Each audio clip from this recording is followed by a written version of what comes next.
All right, this is a very deep rookie class, probably the best rookie class we've seen in years. You guys are going to give us your top 5. Brez, are you ready? Yeah, I'll start with the game here. It's not quite rank 'em though, is it? It's your top 5. Okay. 5 to 1. All right, I thought rank 'em was top 3. Anyway, Markkanen from the Bulls did not do much in the preseason.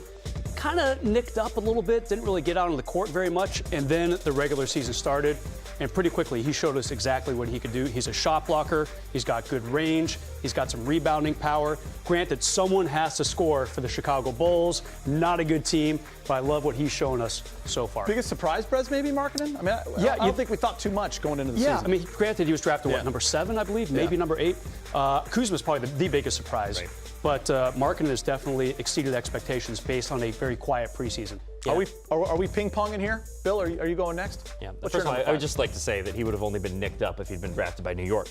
But I went between a couple of guys here for the 5th spot. Lonzo Ball was in the mix for me, obviously, but I think the shooting numbers right now, I'm gonna put him on just on the outside looking in. I think Lonzo's gonna end up being one of the 5 best players in this draft class by the end of the season. But he is number 6 for me, number 5.5. For me, number 5. Donovan Mitchell in Utah. We saw it firsthand when he torched the Lakers for 22 points on 9 of 16 shooting back in October. He's now starting, has scored 50 points in his last 2 games, and is averaging 14.6 points, and has 5 games of 20 plus. Yeah, that's a good rookie, and you want to talk about not really surprises, but values where they got him. Right there, just outside the lottery, or I think it was 14. 14, right? I think so. I mean, a lot like Devin Booker, really good value. In the lottery. Yeah. All right, what about for number 4, Brez? I'm going to go with Jason Tatum. He's a big physical player, really like what he's done. I think everyone thought Gordon Hayward goes down in your opening game, your big free agent signing by Celtics. They've won like 37 games in a row, and Tatum's actually a really big reason. He has really pushed really hard right away. I didn't think he would be able to score. I didn't think he'd be able to dictate certain parts of the game, but he definitely has. Good defender as well. Can shoot a little from distance. Love what he's doing for the Celtics. Celtics valued him where they would have taken him number 1, and there's a lot of GMs that thought he was the most ready. Did it kind of hurt you right now for me to say I love what he's done for the Celtics? Did that hurt you a little bit? No, he's next level. There's no question I know about you and the Celtics don't really see I hate him. All right, just check. Yeah. All right, Orem, who's 4? Well, I'm for Lauri Markkanen at number 4. Obviously, Brez laid out the reasons why he has been kind of a little bit of a sensation in Chicago. But I think when Jimmy Butler got traded to Minnesota, there was this, what are they getting back? Who's going to be the next guy? And it's like Lauri Markkanen, and the big unknown. So that's why it was a surprise. Nobody really knew what to expect. He's averaging basically 15 and 8, has looked great for them. Looks like a player you can actually build around. He's been a real pleasant surprise for the Bulls. Brez, who's your number 3? The guy that Orem is ignoring tonight, I'm going to go with Lonzo Ball. The fact that he already has a triple-double. Not on the payroll. Came close to another one in only his 2nd NBA game. The shooting numbers, as you addressed, Bill, something to be desired. He will improve upon those. I firmly believe that. And I agree. Okay, yeah. And, like you said, you think he's going to be a top 5 player.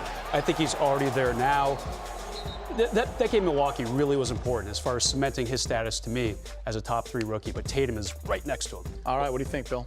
Well, I think that was a great pick at number 3. Oh, wait. No, you meant my own number 3. Yeah, because you don't have him in your top 5. Well, to win back Laker fans, I do have Kyle Kuzma as my number 3 guy. I mean, when you consider the fact that nobody really thought he was going to be in the rotation, on draft night at least. Pretty quickly in July, it became pretty apparent that they were going to have to play him. But the fact that he's attempting 12 shots a game, making 50% of them, I mean, the three-point numbers are still down, but he's been an asset from out there. He was not a three-point shooter really at Utah, and has been able to just kind of like let it fly and has found a lot more success. Right now, and I've said this, I've written this in the paper, but so far, Kyle Kuzma has shown more star potential in his first 14 games than any player the Lakers have drafted since they've been in this lottery phase of their history.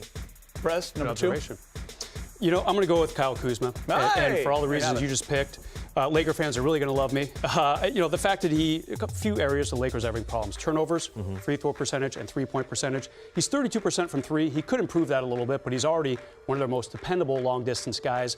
Very few turnovers, very strong from the free throw line. He loves to attack the basket. It's going to be hard to stop this guy, and he played decent defense in strong portions of some of these games on the road. Yeah, you get the feeling that if he puts in the work, he can be a star in this league. All right, who's number 2 for you? Well, this is the portion of the show I like to call Buy or Celtic.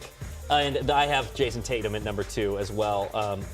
For really, I mean, the same reasons Brett said. I value him a little higher because of how well the Celtics are playing. They've won 12 straight. He's started all 14 games for them this year. Brez is loving it. He's sold on him at number 2. Let's see what you have at number 1. I'm still stuck on Bayer Celtic. Dennis Smith Jr. just texted, wants to know where he is and all this. How come he's not on any list? You know, his numbers, and I like teams that win. And what does Dallas have, like minus 4 wins or whatever? There's the haves and the Mav-nots. Actually laugh. We know who number 1 is, right? It's Yeah, I mean, Ben Simmons. I mean, it's anticlimactic. pretty obvious. Triple-double threat. Can't wait to see him up close here in L.A. tomorrow night. Very gifted player. Doesn't make threes, but I love his defensive prowess. He's disrupting a lot of passes. Gets almost 2 steals a game. Love what he's doing. Yeah, I just think that we waited a year to see what he could do. We thought kind of we thought that the rivalry was Brandon Ingram and Ben Simmons, kind of those 2 guys going 1-2, and now that he's really in the draft, the rookie class of Lonzo Ball, it's a more natural rivalry that may be brewing here, and I think that's really exciting for the Lakers to have their own sensational young point guard to go toe-to-toe with. Right now, I think we'd consider the runaway Rookie of the Year. How many All-Stars will be on that floor tomorrow night? It's going to be a lot of fun. Remember, Markelle Fultz isn't even playing right now, so it's going to be a lot of fun. Embiid, Ben, Lonzo, maybe Kuzma one of these years. And I think at 4 or 5, there's a lot of really great young players. Covington's playing great too. Covington's been great, and I feel like we're forgetting young. Sarge. Oh, and the Sarge from Philly. Sure.